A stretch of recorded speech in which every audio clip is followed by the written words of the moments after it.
Any SEO strategy begins with keyword research and understanding your audience's search behavior. And while it is no exception in South Korea, there are a handful of search habits unique to this market that you may not have tapped into yet. Occupying over 59% of the local search market, Naver is the #1 search engine in Korea, whose distinctive appeal to local users makes it nearly impossible to approach SEO the same way you would elsewhere. This makes it vital you account for your Korean audience's search and language preferences in your keyword strategy. Hey folks, Alvin here in Hong Kong, and welcome to APAC in 3, where we take 3 minutes to talk about all things digital in Asia. Today's topic, understanding Korean search behavior to level up your local keyword strategy and boost your search visibility in Korea.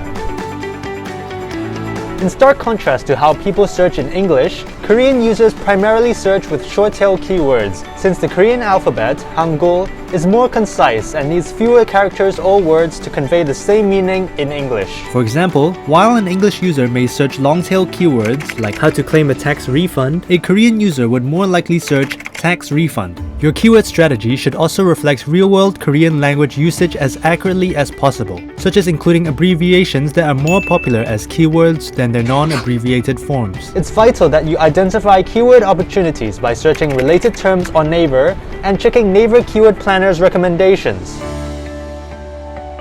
Transliteration is a prime habit of Korean search behavior that involves converting words from a foreign language, especially brand terms, into Hangul based on pronunciation.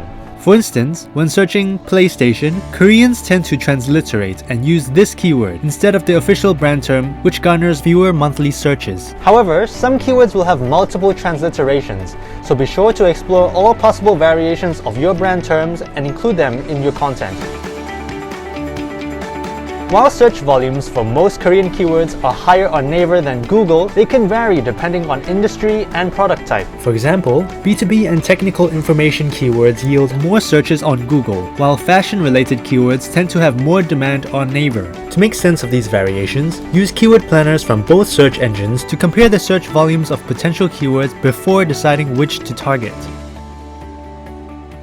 Although tools like Google Ads Keyword Planner and Google Search's autocomplete function are handy for finding related keywords, Naver-owned tools will help localize your strategy as much as possible. Naver Keyword Planner is the place to go for keyword ideas and for observing search volumes by device, monthly clicks, and click-through rates. You can also observe user demographics like age and gender over time and pick out seasonal keywords. Naver Data Lab is Naver's keyword research tool for comparing keyword trends by category, time, or region. And finally, be sure to check out Naver's official blog, Naver Search and Tech, to get the latest official news on Naver's search product, including algorithm and SERP updates. Thanks for tuning in, guys. To dig deeper, check out theegg.com/APAC in 3.